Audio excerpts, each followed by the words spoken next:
اگست 1966 میں دنیا بھر کے اخبارات میں ایک عراقی پائلٹ کی سنسنی خیز خبر شائع ہوئی جو اپنے میگ 21 لڑاکا طیارے کو اڑا کر اسرائیل لے آیا تھا۔ یہ روسی ساختہ طیارہ ان دنوں دنیا کا جدید ترین حملہ آور طیارہ سمجھا جاتا تھا۔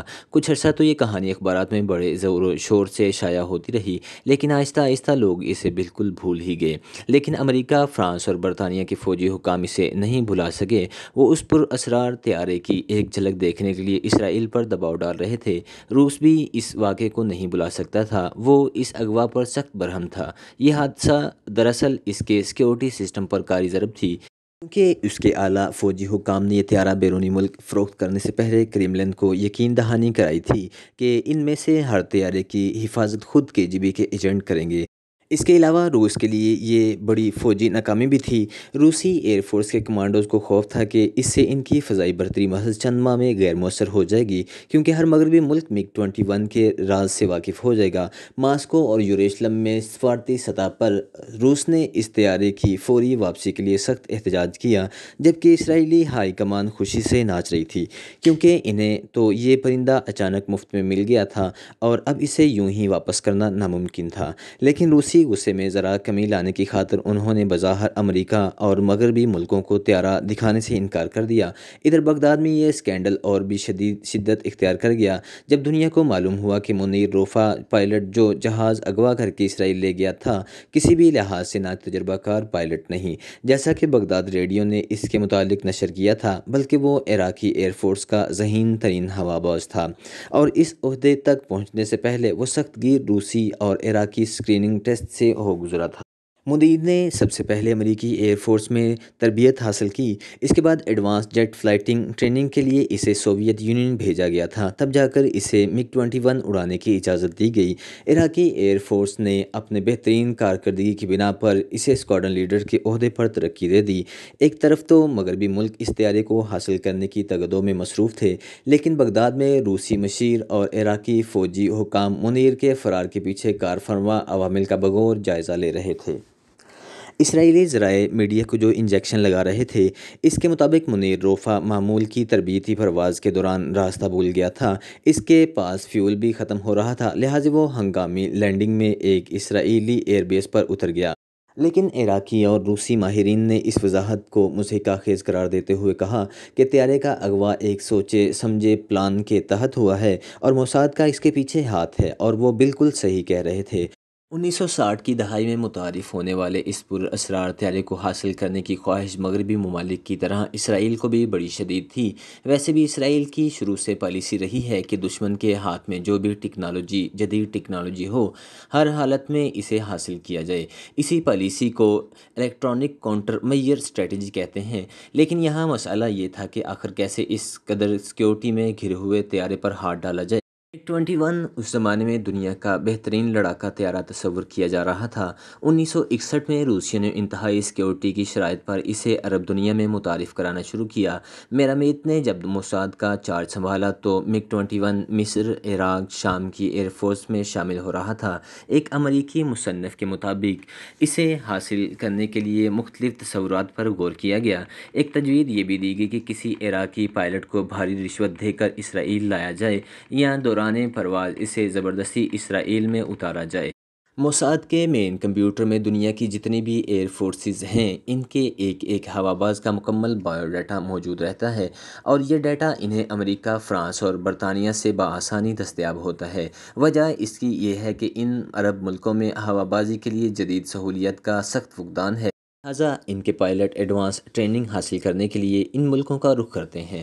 موساد ہر پائلٹ کی ایک فائل ترتیب دیتا ہے، پھر ان میں سے غیر ملکی ہوا بازوں کو علیحدہ فہرست بنا لیتا ہے، جو اکثر عیسائی یا یہودی یا عرب ملک کے اقلیتی فرقے کے افراد ہوتے ہیں۔ یہ افراد عموماً بآسانی غیر ملکی انٹیلیجنس ایجنسیوں کے جال میں پھنس جاتے ہیں۔ اسی وجہ سے متعلقہ ملک کی خفیہ ادارے ان پر کڑی نگرانی رکھتے ہیں۔ طیارے کے حصول کے لیے اسرائیل نے اس قدر شدت سے ایک جاسوسی پروجیکٹ پر کام شروع کیا کہ سرکاری اور غیر سرکاری پارٹیوں میں اکثر فوجی جرنیل اپنے خفیہ اہلکاروں سے ایک ہی سوال پوچھتے تھے: بھائی جہاز کہاں ہے؟ لیکن بڑی تگ و دو کے باوجود اسرائیلی انٹیلیجنس طیارے کے قریب بھی نہ پھٹک سکی۔ اس طیارے کی حفاظت کے لیے روسی تو اس قدر پاگل تھے کہ خود KGB کے ایجنٹ ہر وقت اس کے گرد منڈلاتے رہتے۔ اس کی تکنیکی دیکھ بھال روسی خود کرتے تھے۔ جہاز کے متعلق کتابچے بھی انہوں نے اپنے قبضے میں رکھے تھے۔ طیارے میں صرف اتنا ایندھن بھرا جاتا جو اندرونی ملک پرواز کے لیے بمشکل کافی ہوتا۔ 1964 کی کرسمس سے پہلے ایک اچانک پیرس کے اسرائیلی سفارتخانے میں ایک شخص آیا۔ اس نے استقبالیہ کلرک سے کہا کہ وہ ملٹری اتاشی سے ملنا چاہتا ہے۔ اس نے کہا کہ اس کے پاس ملاقات کے لیے پیشگی اجازت نامہ نہیں، مگر وہ ایک انتہائی بات کرنے آیا ہے۔ ملٹری اتاشی اس وقت اپنی سیٹ پر موجود نہیں تھا، لہٰذا ایک سیکنڈ سیکرٹری کو اجنبی شخص کا انٹرویو لینے کو کہا گیا۔ وہ اسے چھوٹے سے کانفرنس روم میں لے گیا۔ فوراً ہی مطلب کی بات پر آتے ہوئے بولا، میں نے پھر کبھی تمہاری ایمبیسی واپس نہیں آنا اور نہ ہی تم لوگ پھر کبھی مجھ سے رابطہ کر سکو گے۔ میں صرف اپنے ایک دوست کا جو عراق میں ہے ایک پیغام دینے آیا ہوں۔ اگر آپ لوگوں کو MiG-21 کی واقعی ضرورت ہے تو بغداد میں جوزف نامی ایک شخص کو فون پر کہہ دیں اور وہ اس کا بندوبست کر دے گا۔ اس کے ساتھ ہی اس اجنبی نے کاغذ کے ایک پرزے پر اس کا ٹیلی فون نمبر لکھ کر اسرائیلی سفارتکار کے حوالے کر دیا۔ یہ سن کر وہ سیکنڈ سیکرٹری پہلے بے حد حیران ہوا، پھر اس نے مسکراتے ہوئے مزید معلومات کے لیے پوچھا تو وہ اجنبی فوراً اپنی سیٹ سے اٹھ کر کہنے لگا کہ اس کے علاوہ اس کے پاس کہنے کو کچھ نہیں ہے، اور اس کے ساتھ ہی اس نے سفارتکار سے ہاتھ ملایا اور تیز تیز قدم اٹھاتے ہوئے واپس چلا گیا۔ اسرائیلی سفارت حیران و پریشان تھی کیونکہ اس شخص نے نہ تو اپنا نام بتایا نہ کوئی اتا پتہ چھوڑا۔ نوجوان ڈپلومیٹ نے ایک مختصر رپورٹ لکھ کر نیچے فرسٹ فلور پر واقع موساد کے آفس میں بھیج دی۔ وہاں کسی نے اس کا سنجیدگی سے نوٹس نہیں لیا، کیونکہ اکثر لوگ یا تو مذاق میں یا سیکرٹ سروس ایجنٹوں کو ورگلا کر پھنسانے کے لیے ایسا کرتے ہیں۔ لیکن تل ابیب میں موساد کے چیف میرامیت نے اسے ایک اور زاویے سے دیکھا۔ اس نے حکم دیا کہ مرکوزہ نمبر پر بغداد میں ضرور ایک بار رابطہ کیا جائے۔ میرامیت نے 24 گھنٹے کے اندر اندر اس کی رپورٹ مانگی۔